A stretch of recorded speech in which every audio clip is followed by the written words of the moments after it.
Hey everyone, I'm back, and today we're going to be talking about One of Them Days. And this movie came out in 2025 and it's directed by Lawrence Lamott, if I pronounced that correctly. And this is his first feature film. And this movie is currently on Netflix if you want to check it out. And I thought it was fine. It was a good first feature film, definitely a lot better than the average first feature film that you'll come across, that's for sure. And I liked the performances. I thought everyone did a good job in this movie, and I liked the tone at points, and the comedy also worked for me at a decent amount of the film. I got enough laughs from it that I can say that the comedy was well written and funny. Although I will say it didn't always work for me, but more often than not, I was laughing when it was trying to be funny, at least. And I like the characters in this movie. They're likable characters and not necessarily like the most memorable characters you'll come across, but still likable and nonetheless, and at the very least, characters you can kind of understand and get behind somewhat, maybe, possibly.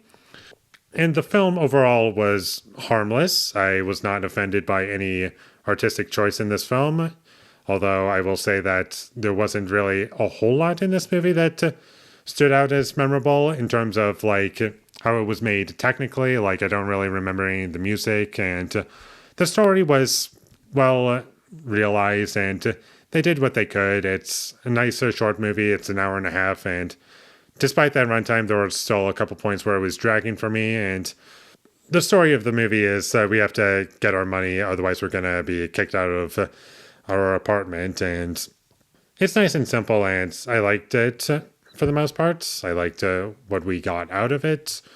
It explored what was interesting about the story at the very least.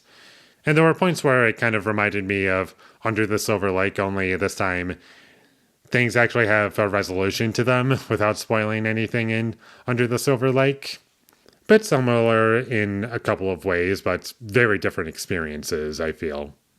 Like with the amount of different locations that we go to, I was kind of reminded of that. And my issues with this movie is that I didn't really care for the music choices in the film. They just didn't really add anything, and they were there, and I was like, okay, it could have been just any other song, and it would have been exactly the same. And there was an odd sound design choice that really stood out to me, and it was when our main character was walking away from a person who she just had a conversation, and this is early on in the film, and she's walking away, and the camera is focused on her and just moving back and following her. The guy she just talked to is getting further and further into the distance, but we hear him talking, and the audio sounds exactly the same as if there's like no distance, and the guy's still sitting there from what I can tell, and he didn't move at all, really.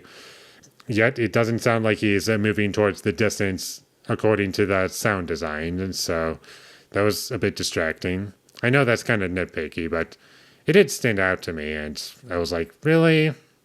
And the tone of the movie didn't always work for me. There were a couple points where it was a little too cartoonish for my liking, and on top of that, there was some forced drama, like I don't think this is a spoiler, the second act to the low point just kind of felt like it came out of nowhere and didn't need to be in the movie at all.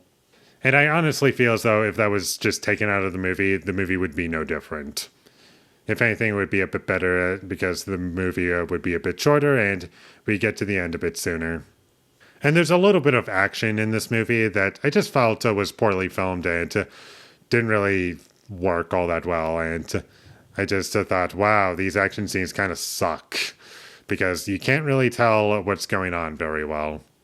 It kind of reminded me of the action scenes from Cabin Fever, like how they're just horribly directed and just needed a lot of improvements. And it doesn't hurt to that movie too much because it's not in the movie a whole lot. And same thing with this movie, but they're still there and they could have been done a lot better.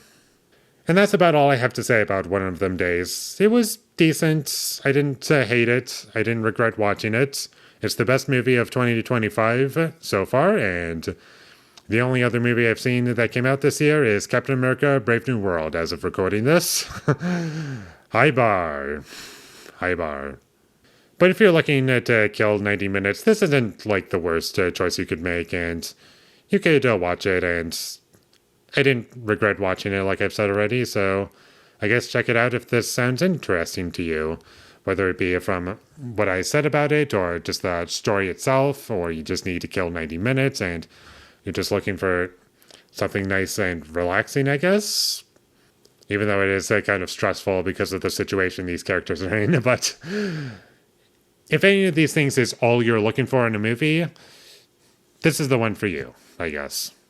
So depending on what you're looking for, I guess check this movie out. And with all that being said, I'm going to give One of Them Days a 5 out of 10. Thank you for watching my videos. As always, if you enjoyed this review, be sure to leave a like and comment down below you thought of One of Them Days, and my social media links, they will all be in the description, so follow me there. And last but not least, subscribe to be a part of Foley Nation, and I'll see you when I get my next review up, and that is going to be for Salem's Lot. So look forward to that, but until I get that up, thank you for watching and have a great day.